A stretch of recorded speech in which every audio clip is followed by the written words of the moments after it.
Hola a todos, bienvenidos a Podcast de Libros y Pelis. ¿Listos para una nueva inversión literaria? Por supuesto, Hoy nos adentramos en una obra maestra de la literatura española, una obra que no solo nos transporta al siglo XVI, sino que también nos hace reflexionar sobre la condición humana. la vida de Lazarillo de Tormes y de sus fortunas y adversidades, Preparaos para acompañar a Lázaro desde su infancia, a través de sus andanzas. con una serie de mamos que ya os aviso. Son cada uno más peculiar que el anterior, Personajes memorables sin duda, que representan diferentes estratos de la sociedad española del siglo de oro, un fascinante retrato de la época como piezas de un puzzle, ¿verdad? que... Al unirse nos dan una imagen completa de la sociedad. Exacto. Pero antes de adentrarnos en esas relaciones, hablemos del contexto literario. Claro, Lazarillo de Tormes es considerada la precursora de la novela picaresca, ¿no? efectivamente. Una novela breve, pero que sentó las bases de un género.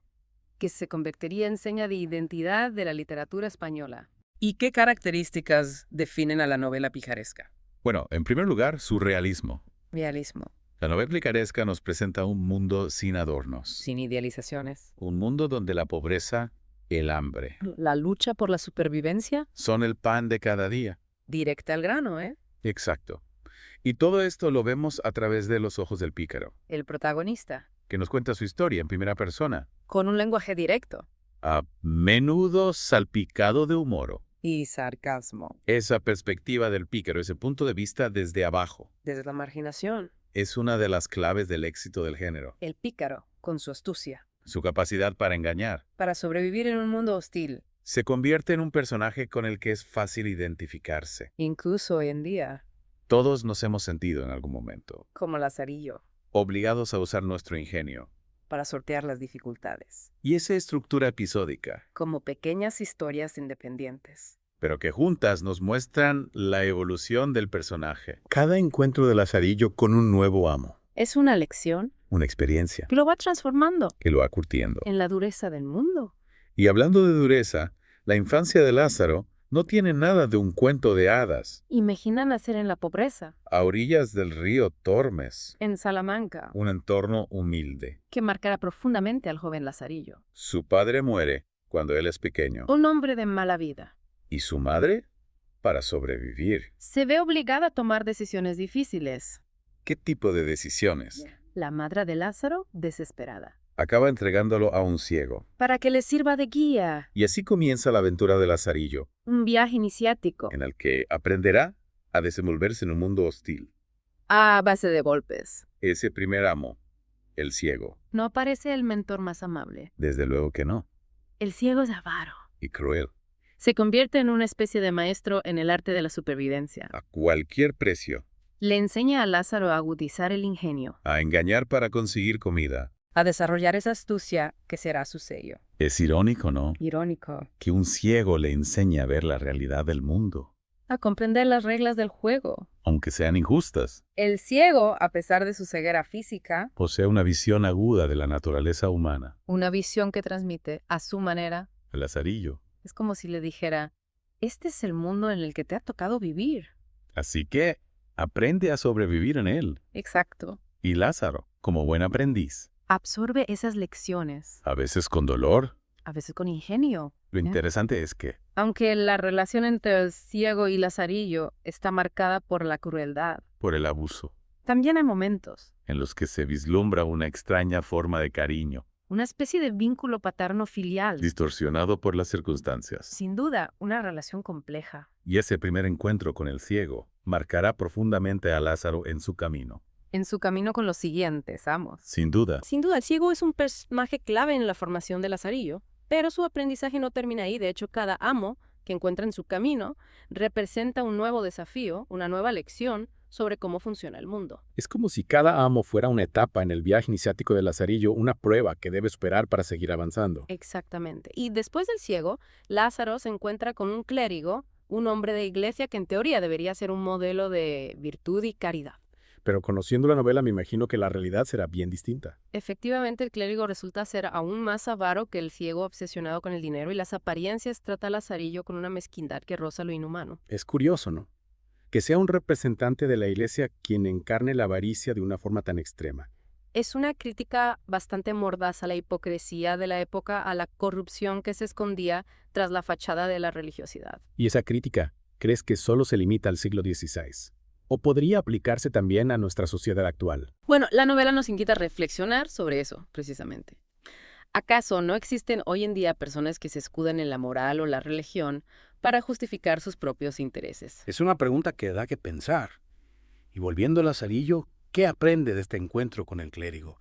¿De qué manera esta experiencia lo transforma? Bueno, por un lado, Lazarillo se da cuenta de que la apariencia y la realidad no siempre coinciden, que las personas no son lo que aparentan ser y que a menudo se esconden tras máscaras para ocultar sus verdaderos deseos. Vamos, que no se puede juzgar un libro por su portada. Exactamente. Y por otro lado, Lazarillo también aprende a ser más precavido, más desconfiado. El clérigo le enseña que la generosidad y la compasión son valores escasos en el mundo y que a menudo es necesario recurrir al engaño para sobrevivir. Es triste, pero cierto.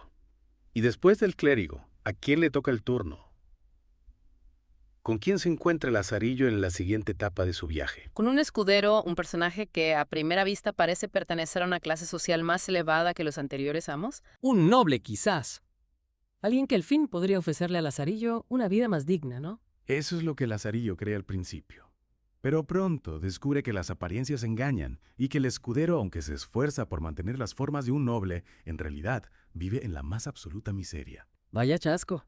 Es como si Lazarillo estuviera destinado a toparse siempre con personajes que le hacen ver la cara amarga de la realidad. Efectivamente, el escudero representa la decadencia de la nobleza aferrada a un pasado glorioso mientras se hunde en la pobreza.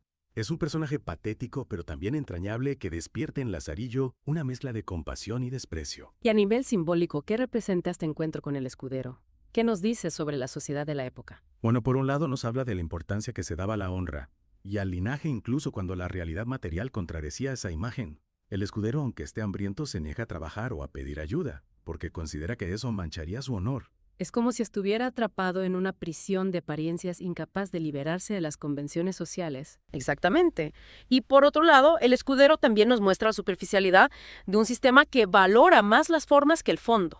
Es decir, que lo importante es aparentar no ser. Así es. Y Lazarillo, a través de su relación con el escudero, va comprendiendo las reglas de ese juego hipócrita y aprende a usarlas en su propio beneficio. Me imagino que esa experiencia con el escudero dejará una huella profunda en Lazarillo, ¿verdad? Después de todo, es la primera vez que se encuentra con alguien que, a pesar de su pobreza, se considera superior a él. Sin duda, Escudero despierta en Lazarillo una mezcla de sentimientos contradictorios. Por un lado, siente compasión por su situación, pero por otro también experimenta una cierta rabia al ver cómo este personaje, a pesar de no tener nada, lo trata con desprecio por ser de una clase social inferior. Es una situación compleja que nos lleva a preguntarnos, ¿hasta qué punto la pobreza y la marginación pueden corromper el alma? ¿Es posible conservar la dignidad cuando se vive en la miseria? Son preguntas que la novela nos plantea de forma sutil a través de la relación entre Lazarillo y sus amos. Y hablando de amos, ¿a quién le toca el turno después del escudero? ¿Con quién se topará Lazarillo en la siguiente etapa de su viaje? Bueno, después del escudero, Lazarillo pasa por una serie de amos que, si bien no tienen la misma relevancia simbólica que los anteriores, también contribuyen a su formación como pícaro. Por ejemplo, Pues conoce a un Fray de la Merced, un personaje bastante peculiar, aficionado a los placeres mundanos y poco dado a la vida contemplativa. Otro ejemplo de la hipocresía religiosa que ya vimos con el clérigo, ¿no? Exactamente, el fraile representa la corrupción dentro del clero, la falta de vocación y la búsqueda de beneficios personales bajo el manto de la religiosidad. y Lazarillo, ¿qué aprende de este encuentro con el fraile?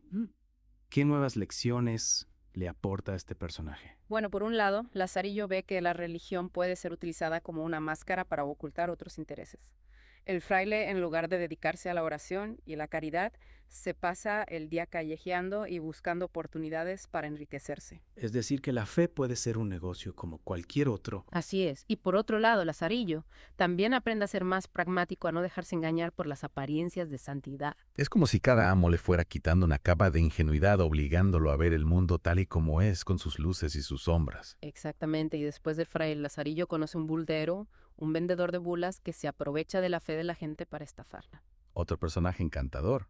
Parece que Lazarillo está destinado a encontrarse solo con gente de dudosa moral. Bueno, la novela nos presenta un mundo donde la picaresca es la norma, donde la astucia y el engaño son las herramientas necesarias para sobrevivir. Y Obuldero, ¿qué le enseña a Lazarillo? ¿Qué nuevo giro le da a su aprendizaje? El Buldero le muestra la cara más oscura de la religión, la que se basa en la manipulación y el engaño para obtener beneficios. Es decir, que la fe puede ser un instrumento de poder, un arma para controlar a las masas. Exactamente. Y Lazarillo, al presenciar las artimañas del Buldero, comprende que la religión en manos equivocadas puede ser una herramienta muy peligrosa. Y después de todas estas experiencias, después de haber conocido a tantos personajes singulares, ¿en qué se convierte Lazarillo? ¿Qué tipo de hombre emerge de todas estas pruebas? Bueno, Lazarillo, a medida que avanza en su viaje, se va transformando en un pícaro consumado. Aprende a usar la astucia, el engaño y la manipulación para sobrevivir en un mundo hostil. Pero pierde completamente su inocencia. Se convierte en un ser despiadado. Esa es una pregunta que la novela deja abierta a la interpretación. Me intriga esa ambigüedad, porque por un lado Lazarillo se ve obligado a endurecerse para no ser devorado por el sistema, pero por otro lado también hay momentos en los que muestra compasión, incluso generosidad. Es esa dualidad, esa mezcla de picardía e inocencia lo que hace de Lazarillo un personaje tan fascinante. No es un héroe perfecto ni un villano sin alma. Es un ser humano complejo, contradictorio, que se debate entre la necesidad de sobrevivir y el deseo de conservar su integridad. Y en el fondo, no somos todos un poco como Lazarillo. ¿No nos hemos visto obligados en algún momento a transigir con nuestros principios para adaptarnos a las circunstancias? Es una pregunta que cada lector debe responderse a sí mismo. Lo que está claro es que Lazarillo de Tormes nos ofrece un retrato atemporal de la condición humana con sus luces y sus sombras, y nos invita a reflexionar sobre las decisiones que tomamos en la vida, sobre lo que estamos dispuestos a sacrificar para conseguir nuestros objetivos. Y hablando de objetivos, ¿cuál es el destino final de Lazarillo? ¿Logra encontrar la felicidad después de tantas penurias? Bueno, el final de la novela es tan ambiguo como el propio personaje de Lazarillo. ¿A qué te refieres? Pues que Lazarillo, después de tantas aventuras y desventuras, acaba trabajando como pregonero en Toledo, casado con una criada del arcipreste. Una situación que en apariencia le proporciona cierta estabilidad y bienestar. Parece un final feliz, ¿no?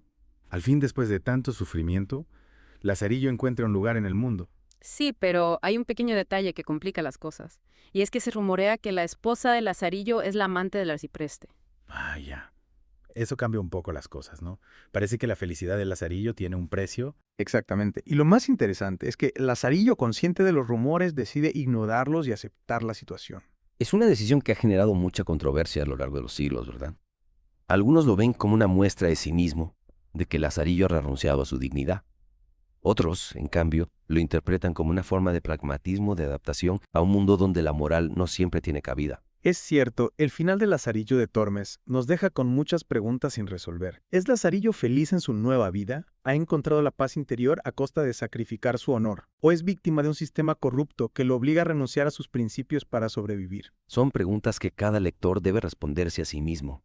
Lo que está claro es que el final de la novela es una muestra más de la maestría del autor, que deja con una sensación de inquietud de que la historia de Lazarillo no ha terminado realmente, sino que continúa en la mente del lector. Y esa ambigüedad, esa capacidad de la novela para dejarnos con preguntas en el aire es parte de su genialidad, porque no nos ofrece respuestas fáciles ni moralejas simplistas, nos invita a reflexionar, a cuestionarnos, a sacar nuestras propias conclusiones. Totalmente, es como si el autor nos dijera, aquí tenéis la historia de Lazarillo, ahora vosotros decidís qué significa, qué os dice sobre el mundo y sobre vosotros mismos. Exactamente, y es que aunque la novela se ambienta en el siglo XVI, sus temas siguen siendo sorprendentemente actuales: la pobreza, la corrupción, la lucha por la supervivencia, la búsqueda del éxito a cualquier precio son realidades que lamentablemente siguen presentes en nuestra sociedad. Es cierto, y esa crítica a la hipocresía social tan presente en la novela, ¿no te parece que sigue siendo relevante? Yo. Pienso en todos esos personajes que se escudan en la moral o la religión para justificar sus acciones, mientras actúan de forma egoísta e incluso cruel. Sin duda, las máscaras que usamos para ocultar nuestras verdaderas intenciones,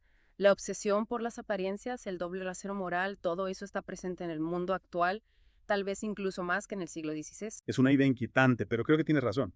Y la figura del pícaro, ese personaje que se ve obligado a recurrir al engaño para sobrevivir, no es una figura que encontramos a menudo en la sociedad actual. Pienso en todas esas personas que ante la falta de oportunidades se ven empujadas a actuar al margen de la ley, a buscarse la vida como pueden. Por supuesto, el pícaro, aunque sea un producto de la pobreza y la marginación, también es un símbolo de resistencia, de ingenio, de la capacidad de adaptarse a un sistema injusto para sobrevivir. Y en ese sentido, Lazarillo de Tormes nos invita a reflexionar sobre la moralidad, sobre lo que es correcto e incorrecto en un mundo donde las reglas parecen estar hechas para beneficiar a unos pocos. Es una reflexión compleja sin duda, porque por un lado podemos condenar las acciones de Lazarillo, su tendencia al engaño y la manipulación. Pero por otro lado, también podemos comprender sus motivaciones, las circunstancias que lo han llevado a actuar de esa manera. Exactamente, es que como decíamos antes, Lazarillo no es un villano en el sentido tradicional, es un superviviente y un antihéroe que nos obliga a cuestionar nuestros propios juicios morales, porque ¿quién no ha recurrido alguna vez a una pequeña mentira o un atajo para conseguir lo que quería?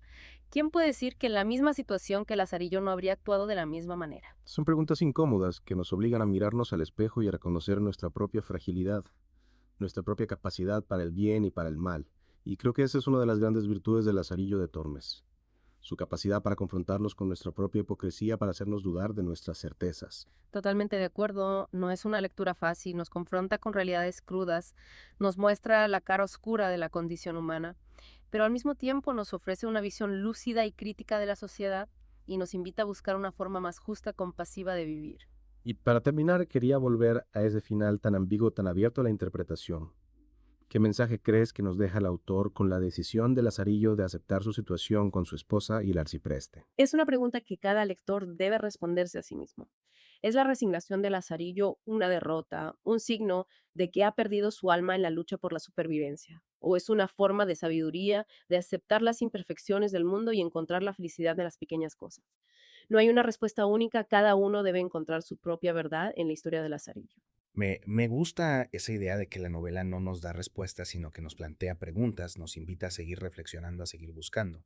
Y creo que esa es la mejor manera de honrar la memoria de Lazarillo. Un personaje que, a pesar de sus defectos y contradicciones, sigue vivo en la imaginación de los lectores más de 500 años después de su creación. Sin duda, Lazarillo de Tormes es una de esas obras que nos acompañan a lo largo de la vida, que nos interpelan de forma diferente en cada etapa, que nos ofrecen nuevas perspectivas cada vez que volvemos a ellas.